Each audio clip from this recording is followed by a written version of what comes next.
Hello, and as always, thank you for tuning in to the adventures of D-Webb Enterprises LLC.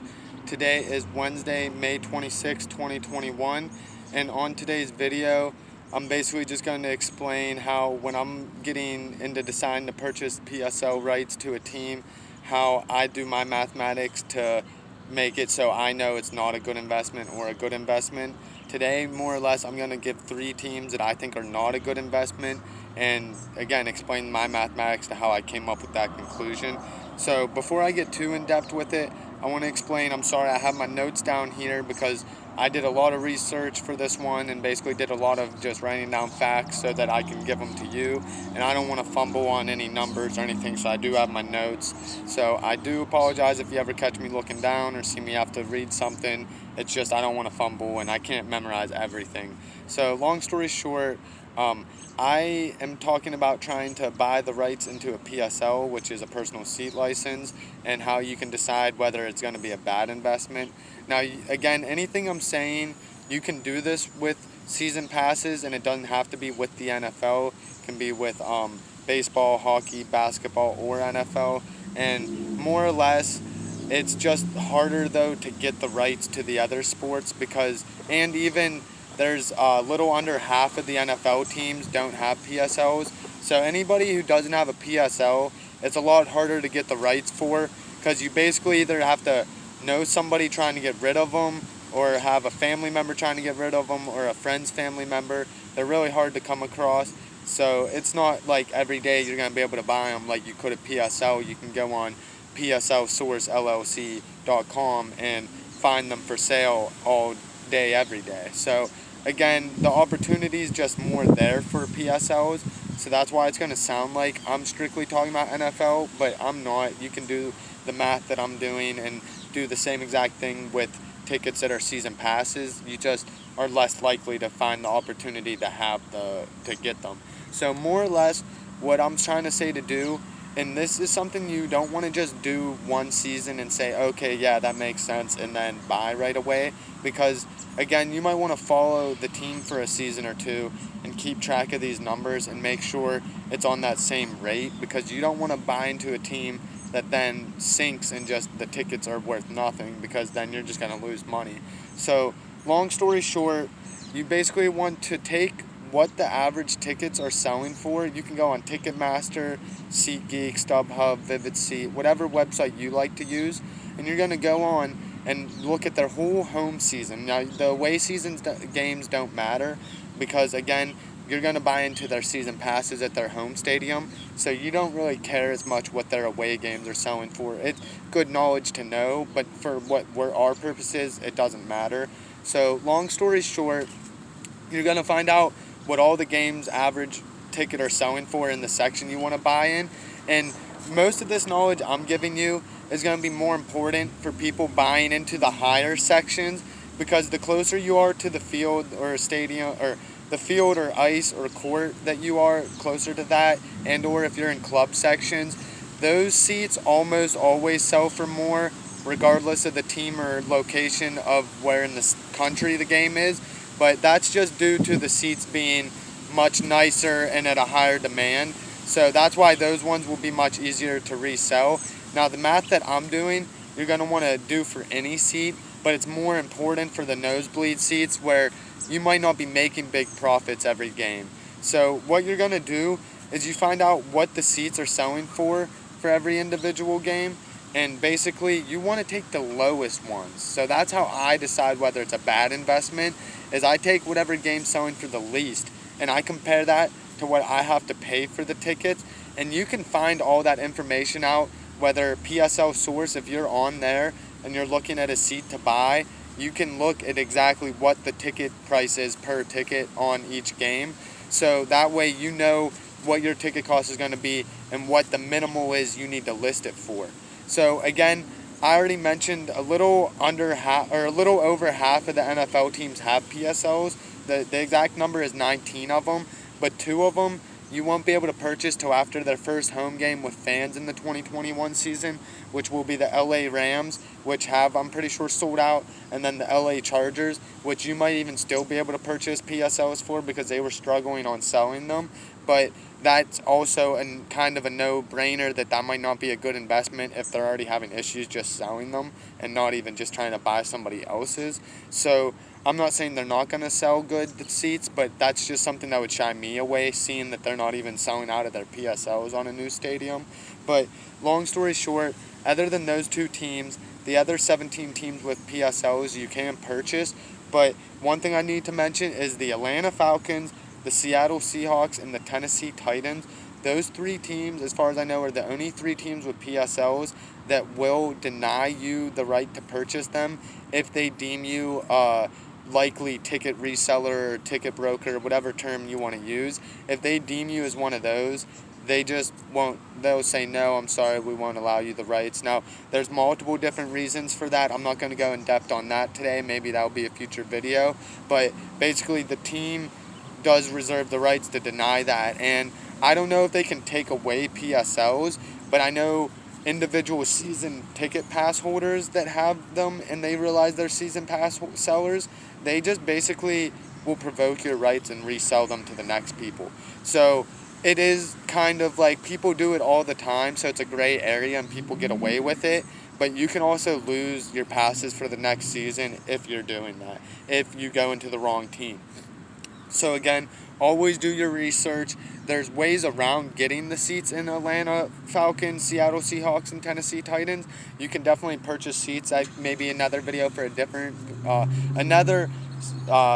situation for a different video, but there are ways to purchase them. But again, if it's obviously in their policy that they don't want resellers, don't be confused or dumbfounded if they provoke your rights, because obviously they state that they don't want you doing that. So long story short, now that I explained the couple teams that won't accept that, and then I told you basically what the video, I'm going to explain my mathematics. So you're going to go and find out what every game is selling for. I take the lowest one and I compare it to what the seats are selling for. Again, you can do your research. And if you're losing money on any individual game, to me that's a no-brainer to stay away.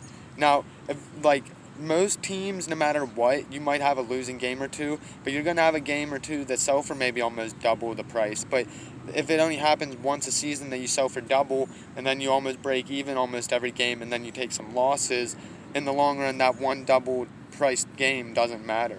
Because again, every team, if you look into it almost, that has a decent following is either going to have a couple games every season that are worth a lot more than what they're paying the sticker value, but that doesn't break out to make it worth it just because a game or two is worth it. You need to compare every game.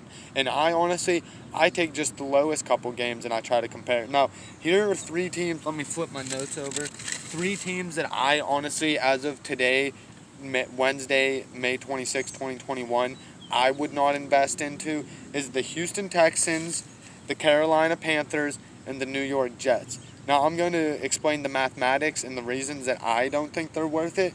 Now, and this is also if you're buying in the nosebleeds. If you're buying in club section or close to the field, maybe you'd have to redo your mathematics, and it may actually be a little more worth it. I'm sorry if you heard any yelling. As always, I'm filming on a cell phone, so if anything in the background gets loud, I just have to speak up and hope that nothing crazy goes on. And also, if I ever stutter or fumble on my words, I just have to get right back on track real quick, because I do my videos straight through.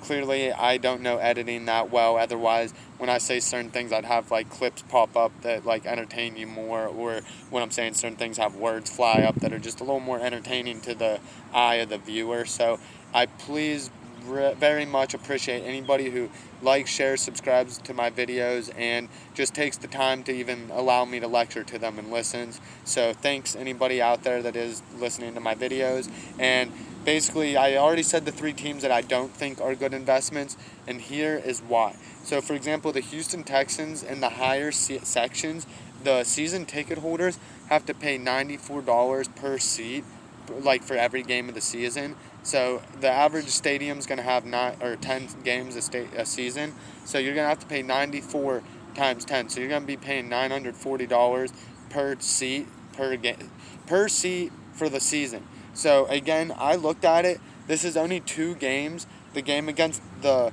I just want to double check the game against the Jets and the game against the Panthers. Their seats are literally some of the cheapest ones are only reselling for $71. So you're losing $20 before even taking out the fact that you lose 10% to Ticketmaster or StubHub or whatever company you're using. It can be even more than 10%. I try not to use any company that takes more than 10%.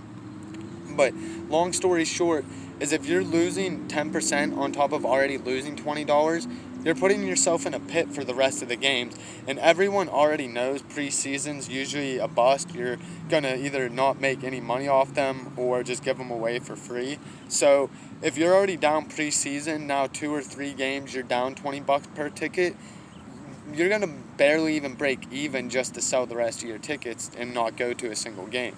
So to me, now again, PSLs on top of that for them is only $150 per ticket for the cheaper ones. But again, so you're paying $150 for the PSL, and then you have to buy the season passes. So you are now in the hole that you need to make money, and you're not even going to be making money each year, it seems like. Now, again, I didn't do the math for every game to see if maybe by the end of the season you still profit a little bit, but due to those numbers, it just didn't look like a good investment to me at that point to see 2 games for over $20 under your sticker value before even losing 10% just seemed like a no-brainer. Now, the second team was the Carolina Panthers. Now, in their 500 section, their nosebleeds, you can pay about $73 per ticket once you have the season passes, or once you have the PSL, which their PSLs were running for about $250 per seat, so they're a little more than the Houston. So $250 just to get the PSL rights, and then on top of that, you're paying $73 per ticket for the 10 games in the season. So per seat, you're going to pay another $730 a year. And the problem with that is some of the games that I saw, now it was $72 they were reselling against Washington, which yes, on saying it doesn't sound that bad. Like, okay, you pay $73 and your worst resale game $72, so you're only losing $1 per ticket, and there's going to be other games that sell for more than make money. But the problem is you're losing 10% still, if not more, before your profits are actually added up. So you're losing $1 plus 10%. You might be down $10 per ticket, which again isn't astronomical if the rest are making money. So Carolina is still one to think about if you think they're rebuilding, but you still have to pay that $250 PSL charge. So you need to make money to get your money back. So that's a problem. It's not just signing up for season passes where now you're a season ticket member and you just need to make your money for the tickets. With buying PSLs, you already have an investment out there, even if it is only $150 per seat. If you get that on 4 seats, you're now down $600 that you need to make profits before you're even actually making revenue. So again, it's just things to think about. The last team is the New York Jets, and their nosebleeds are going for $89 a ticket once you have the PSLs, which are running about $200 on the cheaper end. So you got to pay $200 for the PSL, and then again $98 for 10 home games per seat. So you're paying about $890, and some of those games are only reselling for $76, which was against the Carolina Panthers before the 10% they take out. So again, you're paying 89, selling for 76, losing 10%. You're only getting about $69 back for the lowest selling game, and you're paying that much. You're paying, I'm sorry, I just wanted to make sure my numbers were right. You're paying 89, you might only be getting back 69, so you're losing $20 after your 10% loss on Ticketmaster or StubHub or whoever you use. And that's the sad part, is you are losing money on top of already losing money on the sale. So that would not be a good team to invest in. Now again, that game is against the Carolina Panthers, so there will be other games that sell for more. But if you're losing $20 after all the fees are said and done per ticket for one game, it's just not a good investment for me. I wouldn't want to invest in any game that the lowest ticket isn't at least breaking even after the charges of Ticketmaster, StubHub, SeatGeek, Vivid Seat, wherever you're using. And again, any of the knowledge you want to look up that I did, all of these numbers were set in stone as of May 26, 2021 on a Wednesday. Now you check tomorrow, you check next week, these numbers could all verify, or could all change, I meant to say, not be verified. These numbers could all change and fluctuate, so anything I'm saying don't quote to a T. Now, things probably won't fluctuate like crazy right now, especially due to the fact that COVID is finally coming to an end and that they are already almost having full capacity in some of the hockey stadiums. So I think by the NFL time, like, it'll be full capacity. So I don't see much changing except for maybe ticket values going up because people finally being excited to go out and do stuff again. And again, that's another thing as an investor you need to be aware of is ticket values might be at a high right now. So all these teams that I just told you that are at loss, that you're already taking a loss, this might be at a peak year because people haven't been able to go for 2 seasons. Well, they missed out last season, so basically it's been 2 seasons since they were there. So tickets right now, in my own opinion, are at probably a high that they're going to be at for maybe a couple seasons. Now, that could be wrong. That's just my own opinion.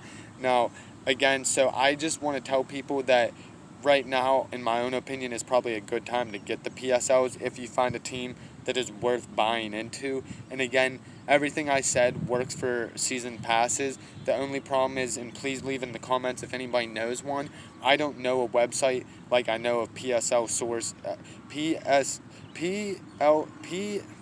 PSL Source. I'm sorry, you guys. That's me not knowing good editing, or I would take that fully out of the video. I stuttered pretty bad there.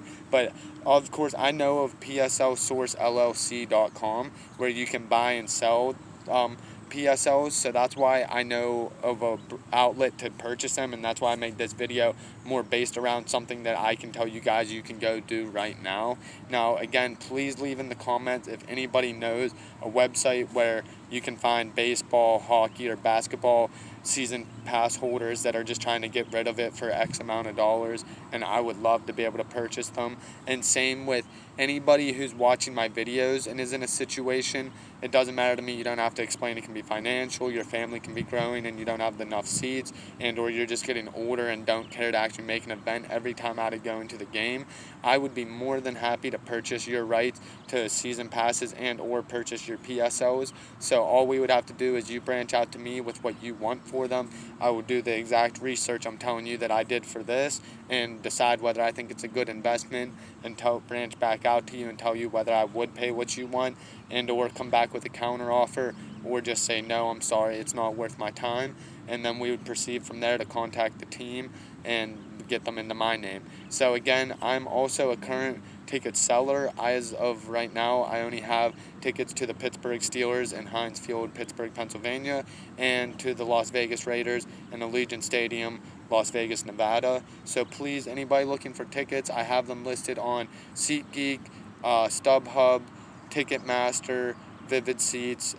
So I have them up on all those websites, plus anybody who branches out to me and anybody I sell to my friends. So basically, I try to make as many sources as I can to be reached to for my season passes. So please branch out, anybody who wants individual tickets. I'm not trying to get rid of my not trying to get rid of the rights to my passes, just individual games. So again, this was the Adventures of D-Webb Enterprises, LLC. Thank you for anybody's time. Please like, share, subscribe, keep my channel growing, and I'll keep the videos coming. Thank you so much.